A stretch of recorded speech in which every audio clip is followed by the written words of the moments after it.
Ella's doing fine, the school said. But she wasn't. She hadn't been for weeks. The night I found her curled under the blanket, shaking and silent, something inside me cracked. She flinched when I touched her. Her lips were bleeding. She'd bitten them trying not to cry. I had reported everything, the bruises, the silence, the sudden fear in her eyes. I met with the counselor, the teacher, the principal, again and again. Each time, I got the same robotic responses. She's adjusting. We're monitoring. It's normal. Until the day Ella came home with torn clothes and told me they locked her in a janitor's closet for over an hour. She missed lunch. She wet herself. She begged me not to tell anyone. That night, I sat in the dark listening to the voicemail from the school. We see no cause for concern. No cause. That's when something shifted in me. A quiet, cold anger took root. I stopped waiting. I stopped asking. I started planning. If the school wouldn't listen to my daughter's voice, I would make sure they heard mine. Loud, clear, and unstoppable. Before everything collapsed, I was the mother people came to for advice. At 38, I had built a modest but respected career as a family therapist, running a small private practice just outside the city. My days were filled with other people's pain, fractured marriages, broken childhoods, strained siblings. I offered them tools, perspective, hope. And on most days, they left my office feeling lighter. But no amount of professional training could have prepared me for watching my own daughter disappear before my eyes. Ella was my miracle. Born after 3 miscarriages and 2 rounds of exhausting IVF, she arrived screaming and perfect and wild. Her first word wasn't mama or dada, it was light. I remember it because she pointed at the sunbeam streaking through the nursery window as she said it. That's how she always was. Attuned to beauty, radiant, and so full of life it scared me sometimes. She was 8 when the change began. We had just moved neighborhoods, something we had planned for years to do once I could afford a safer, more prestigious school. Brook Hollow Academy had rave reviews, a 98% college acceptance rate, and a strict no-bullying policy that was practically gospel on their website. I remember the first day she wore her little navy uniform. She twirled for me in the kitchen and said, "Do I look smart enough to be one of them now?" I laughed at the time. I didn't realize what she meant. Not until later. Brook Hollow was different. Polished. Structured. But under the shine, there was a current of something colder. Ella noticed it first. She started asking if her backpack looked too babyish, if her curls made her look weird. She begged me for straight hair, pleaded for a phone at 8 years old. I thought it was just growing pains. Then she started asking me to walk her all the way to the gate. Not just to the drop-off lane. Then she started asking me not to. At first, I thought it was social awkwardness. She was new, sensitive, creative. Not all kids adjust the same way. I believed that. I had to. Because the alternative, that my bright, tender child was being systematically broken by cruelty, was unbearable. When she finally told me about the name calling, I bristled. Jelly Ella. Freak artist. She smells like the floor of a thrift shop. Petty, childish, but sharp. I emailed her teacher. Mrs. Sanderson replied with, "We are working on inclusivity and social-emotional learning this semester. Ella may be experiencing transition fatigue, very normal." Then came the bruises. When I asked, Ella said she fell. When I pressed, she changed the story. When I asked the school, they checked their cameras, shrugged, and told me nothing unusual was recorded. I began documenting everything. Photos of bruises. Screenshots of unanswered emails. Notes from Ella's sobbing confessions. I began compiling a file. I didn't know what I would do with it yet, but I knew I needed proof. Because they would never believe me without it. My friends told me I was overreacting. Kids can be mean. She just needs to toughen up. It's a phase. But I could feel it. The disconnect between Ella's world and mine growing wider each day. She was slipping, withdrawing. She started sleeping with her bedroom light on again. She stopped drawing. That was the hardest part. Her sketchbook, once a vibrant extension of her soul, lay untouched on her desk for weeks. One night, I peeked inside, hoping for a sign of something, anything. What I saw chilled me. A charcoal sketch of a stick figure in a dark room, curled in a corner. The only color on the page was a streak of red dripping from the figure's mouth. I cried in the hallway for an hour after that. And yet, the school's tone never changed. Ella's adjusting. Ella has a rich imagination. There is no indication of systemic bullying. They called me over-involved, dramatic, emotional. Me, a therapist, being told I was imagining trauma where there was none. That was the betrayal. Not just their refusal to help, but the slow, quiet dismissal of my daughter's pain. The way they wrapped their negligence in calm, clinical language and made me feel hysterical for daring to protect my child. They didn't just ignore her cries. They erased them. And I wasn't going to let them get away with it. The day after Ella told me about the closet, I walked into Brook Hollow Academy with every intention of raising hell.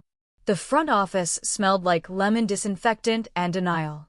I asked to speak to Principal Harmon immediately. The secretary gave me that tight-lipped, school admin smile, the kind that says, "We're listening," while already dismissing everything you're about to say. "He's in a meeting," she said. I didn't move. "I'll wait."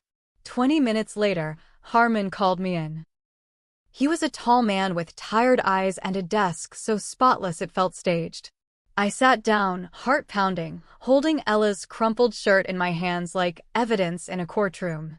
She said she was locked in a closet, I began, voice steady but cold. For over an hour. She missed lunch. She was humiliated. He blinked. "I see." "No, you don't," I said. "This isn't a one-time thing. She's been targeted for weeks, maybe months. She's terrified to speak. And every time I raise concern, I'm told she's adjusting." Harmon leaned back in his chair. "We've reviewed the camera footage. Nothing out of the ordinary. No students were seen near the janitorial wing during lunch." My stomach dropped. "She didn't make this up," I snapped. "She's 8 years old. Why would she lie about something like that?" He folded his hands. "Sometimes students misinterpret, especially sensitive ones. Children with creative imaginations often." I stood up. "Stop. Just stop." His expression didn't change. "Mrs. Reyes, I understand your frustration. But if you continue making accusations without concrete evidence, we'll need to reconsider your access to the campus during school hours." That's when it hit me. They weren't just ignoring Ella. They were protecting themselves. This wasn't neglect. This was cover-up. After that meeting, things got worse. Ella's desk was moved to the back of the classroom. Away from the disruptive elements, they claimed. She was pulled from art activities for her own well-being. She stopped eating lunch. Her teacher, Mrs. Sanderson, stopped responding to my emails altogether. I started noticing patterns. The same girls walking behind Ella in the halls. The same smug expressions. The same nurse's office visits. But every complaint I raised was met with denial or blame-shifting. I even asked if Ella could be transferred to a different class. I was told no. It would only reinforce her feelings of isolation.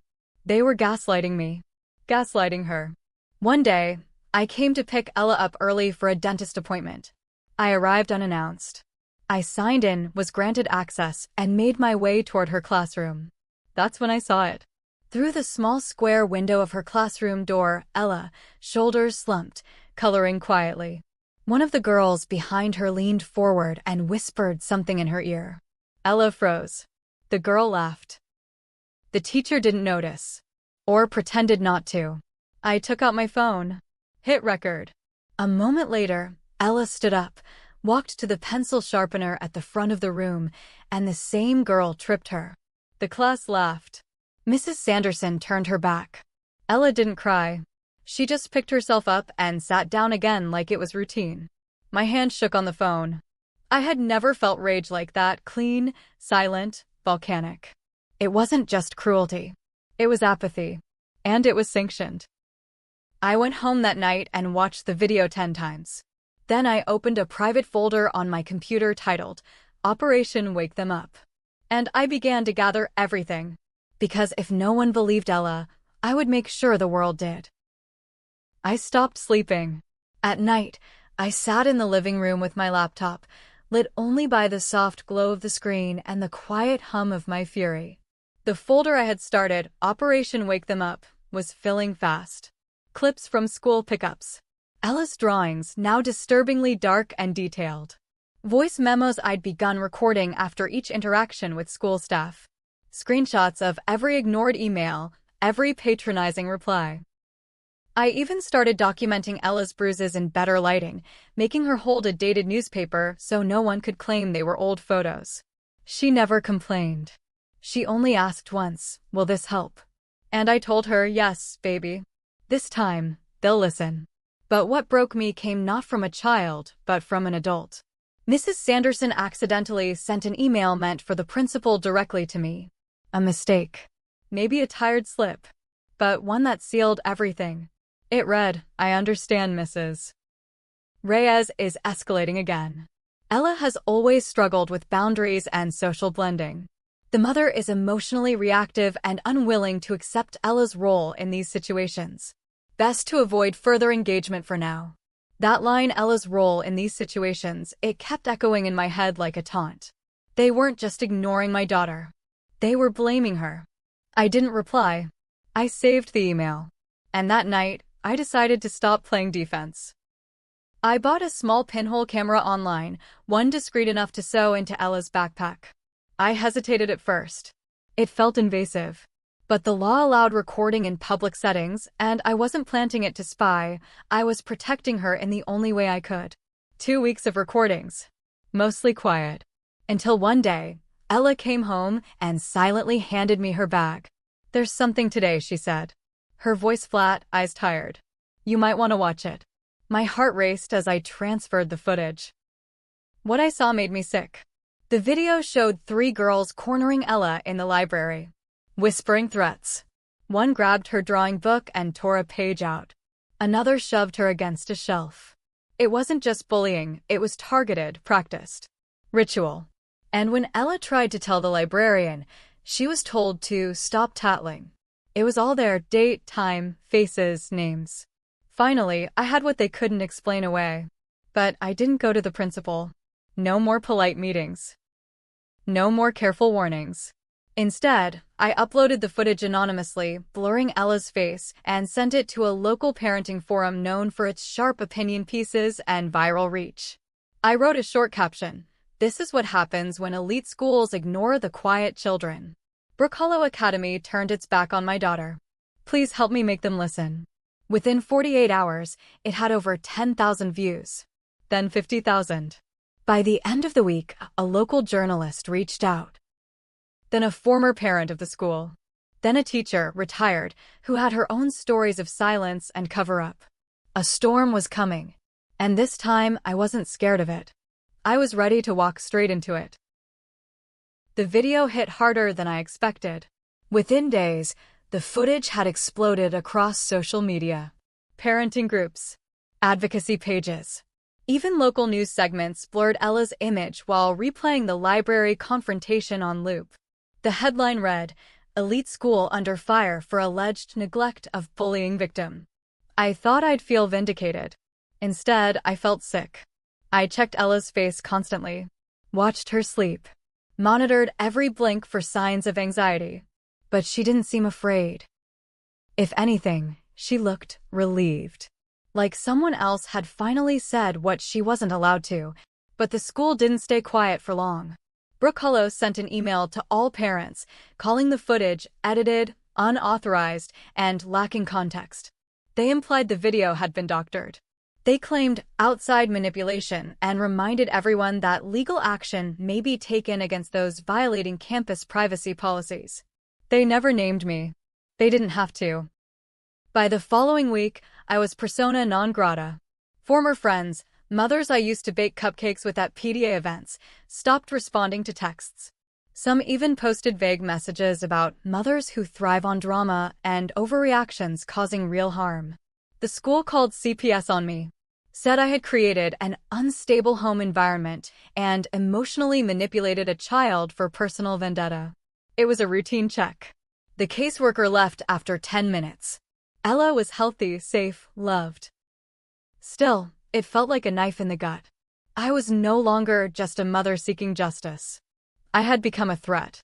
And it was lonely. I sat in coffee shops and imagined whispers. I took Ella to school only to see other parents pull their children a step closer. I'd gone to war for my child, and now I was the one being treated like the enemy. Even Ella noticed. "Are you okay, Mama?" she asked one night. Her voice was cautious, like she wasn't sure if she was allowed to bring it up. "I'm tired," I told her honestly. "But I'm not sorry." She nodded, then whispered something I'll never forget. "They look at me like I'm the problem now." I felt something crumble inside me. Not because it wasn't true, but because she was right. The fallout had landed on her too. The next morning, I kept her home from school. We stayed in bed all day watching old cartoons and eating cereal straight from the box. She laughed once, really laughed, and I clung to it like a lifeline. That night, when she was asleep, I stared at the ceiling for hours. Had I done the right thing? I had exposed the truth, but had I protected her? Or had I made her even more of a target? My rage had lit the match. But now we were both standing in the fire. After the storm came the silence. The media buzz quieted. The school retreated into legal language. And I found myself alone again, except now I wasn't just a mother. I was the woman who leaked the footage. That label stuck. But something had shifted in me. I wasn't just angry anymore. I was clear. Revenge had crossed my mind, sure.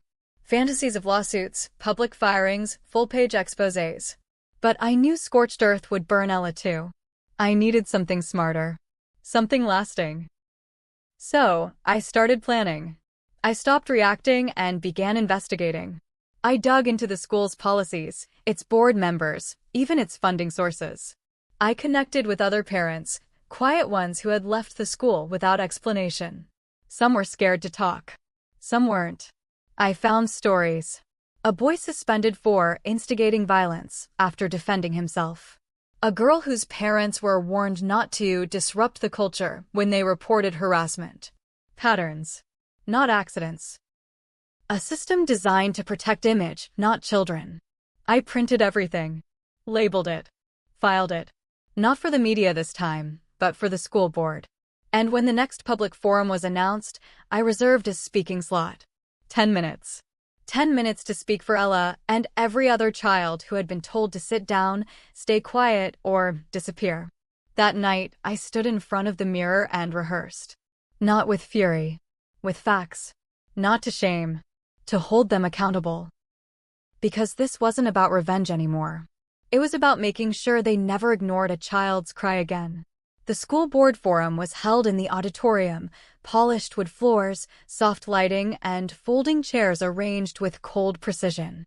I sat near the back, listening as parents discussed cafeteria upgrades and new uniforms, all while my folder sat heavy on my lap like a secret. When my name was called, I walked slowly to the mic. My hands didn't shake. Not this time. "My name is Isabel Reyes," I began. "My daughter, Ella, is 8. She's a student here at Brook Hollow." Some heads turned. Some already knew who I was.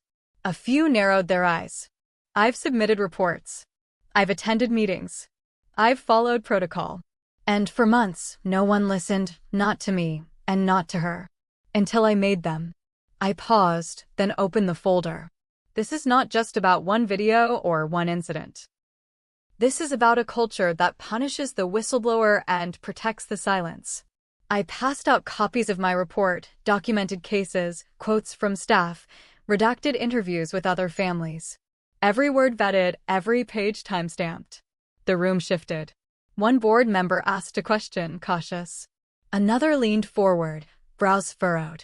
And for the first time, I saw something crack in their polished composure, doubt.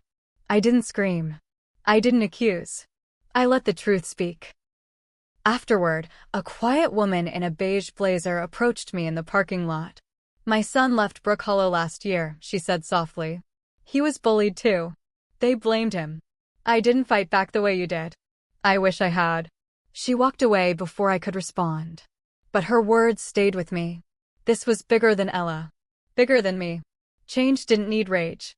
It needed persistence. And I wasn't done yet. By now, I had learned something important. Silence is a strategy. And so is exposure. I didn't need to shout louder. I just needed to make sure the right people were watching. So I went beyond the school board. I sent Ella's footage, along with my documentation, to child advocacy groups, education watchdogs, and journalists I had quietly built trust with. But this time, I didn't want viral headlines. I wanted formal investigations. One group responded immediately. Safe Start Alliance, a nonprofit focused on child welfare in private schools. They requested a meeting. I showed up with my file, timelines, emails, and photos, all in order. This isn't just about one child, I told them. It's a pattern of neglect. And they've gotten away with it for years. They took it seriously. Within a week, they launched a review. At the same time, I enrolled Ella in therapy, not because she was broken, but because I refused to let her carry this weight alone. She barely spoke at first. But one day, she came home and said, I told the lady everything. Even the closet. I hugged her tighter than I ever had. We were both healing, but healing didn't mean backing down. The school sent me a formal notice, requesting that I stop contacting other parents. They said my outreach created an atmosphere of hostility. I posted the letter, anonymized, on a parenting blog. It went viral again. But this time, the public wasn't outraged. They were paying attention. Other schools began looking inward. Other parents began speaking up. Brook Hollow had wanted me to disappear. Instead, I made sure they saw me everywhere they turned. Not screaming. Not threatening. Just holding up a mirror. And making them watch. I thought I'd be ready when the school finally called me. I wasn't. The email came from Principal Harmon's office, requesting a restorative dialogue session between the administration, my family, and a representative from Safe Start Alliance. Restorative. Not disciplinary. Not legal. A word that meant accountability without courtrooms. I accepted. But I came with zero trust. The meeting took place in a neutral building downtown, not on school grounds. The room was quiet, modest. Just a circle of chairs and a table with tissues no one wanted to touch. I sat beside Ella, who clutched her sketchbook like armor. Principal Harmon walked in alone, no lawyer, no assistant. His tie was slightly crooked. He looked tired. The mediator, a calm woman with soft eyes, opened the floor. I want to hear everyone, she said, but let's begin with why we're here. I spoke first. I laid it all out, what Ella endured, what I endured. The emails. The silence. The denial. I didn't raise my voice, but I didn't soften the truth either. Then Harmon spoke. Mrs. Reyes. Isabel, he said, voice tight, you were right. We failed your daughter. I froze. He continued. Not just her. Many children. I saw signs. I ignored some of them. I trusted the wrong staff members. I was afraid of scandal, afraid of donors pulling out. I prioritized reputation over safety. I didn't expect an apology. But this? He looked straight at Ella. I'm sorry we made you feel invisible. You weren't. You never were. Ella didn't say anything. But I saw her shoulders relax. Just a little. After the meeting, the mediator handed me a printed sheet. It outlined the first steps Brook Hollow was taking: policy revisions, mandatory staff training, and internal investigations into faculty behavior. It wasn't everything, but it was something. And for the first time in months, I didn't feel like I was pushing against a brick wall. I felt the wall beginning to crack. Days after the meeting, I received an unexpected message. It was from Mrs. Sanderson, Ella's former teacher. I know I'm the last person you want to hear from, but I need to speak with you. Just once. I nearly deleted it. But something stopped me. Curiosity? Closure? Or maybe I just needed to understand how a woman who saw my daughter every day could pretend not to see her pain. We met at a quiet cafe. She looked older, smaller somehow. Not the polished woman from the classroom, but someone unraveling at the edges. I was wrong, she said before I even sat down. I failed her. I said nothing. I didn't know how bad it was, she continued. And when I started to suspect, I was afraid. Afraid of losing my job, of stepping out of line. That school has a way of making you feel replaceable. I still didn't let her off the hook. You were the adult in the room, I said. And she was just a child. Tears welled up in her eyes. I know. And I will carry that for the rest of my life. For a long moment, we sat in silence. And for the first time, I didn't see her as the villain. I saw fear. Weakness. A system that punished those who spoke out, not just students, but teachers too. She slid a small envelope across the table. It's a written statement. For the investigation. I named everything I saw. Everyone who looked away. I took it. Why no? I asked. She paused. Because you didn't back down. And because your daughter deserves better. All of them do. When I left that cafe, I didn't feel satisfaction. I felt sorrow. But I also felt something more powerful than revenge. I felt understanding.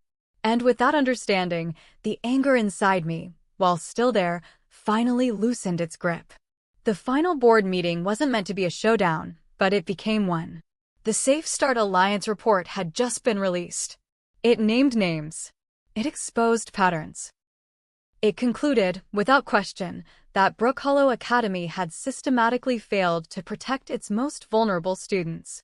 I was invited, not required, to attend the public debrief. I went. Not for revenge. For Ella. The room was packed: parents, teachers, even a few local reporters. At the front sat Principal Harmon, flanked by board members who had once avoided eye contact with me like I was contagious. Now, they looked nervous. The lead investigator from Safe Start read excerpts aloud. Negligence. Silencing tactics. Emotional harm. As the words echoed, I looked around the room. Faces changed. Some winced. Others held their heads down. Then the floor opened for community responses. I stood up slowly, my heart calm for the first time in a long time. My daughter's pain was ignored. She was blamed, dismissed, and made to feel like she was the problem, I said. And when I spoke up, you labeled me as unstable, difficult, overreactive. I paused, scanning the room. I'm not here to gloat. I'm not here to hurt you. I'm here because I believe in something stronger than punishment. I turned to Harmon. He looked me in the eye, waiting. I forgive you, I said, not softly, but clearly. Not because you deserve it.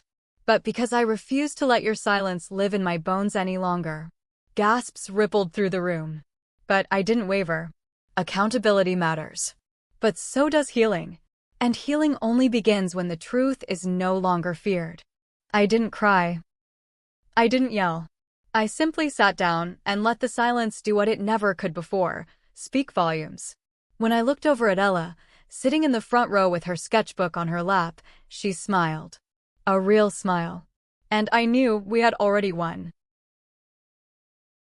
In the days following the board meeting, the air around Brook Hollow shifted. Principal Harmon formally resigned.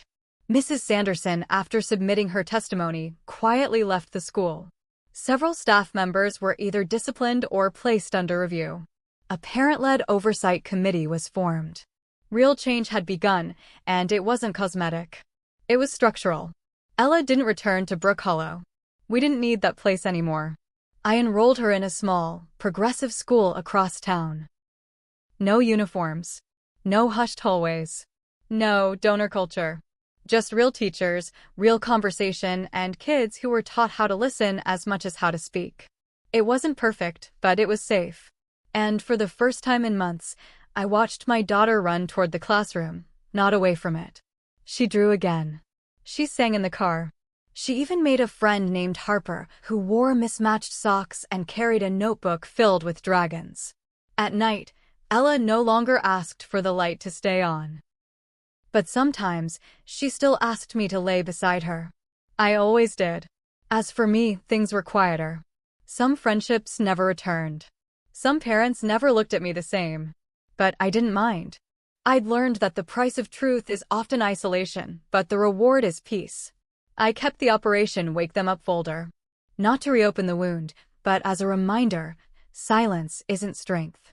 Strength is choosing to speak even when your voice shakes. Strength is standing alone because your child can't. Strength is knowing when to fight and when to forgive. And forgiveness, it wasn't a surrender. It was a decision to stop letting the pain define us. I forgave not because the damage didn't matter, but because my daughter's healing mattered more. One evening, as I packed away the last of Ella's old school things, she sat beside me and asked, "Are you still mad at them?" I looked at her. "No," I said truthfully. "I'm just done carrying them around." She nodded, then handed me one of her drawings, bright, colorful, and alive. It was a picture of her and me, holding hands in front of a school. The sun was out. The sky was clear. In the corner, she'd written 2 words, "We won." And we did. Not through revenge. Through resilience. Through truth. Through grace.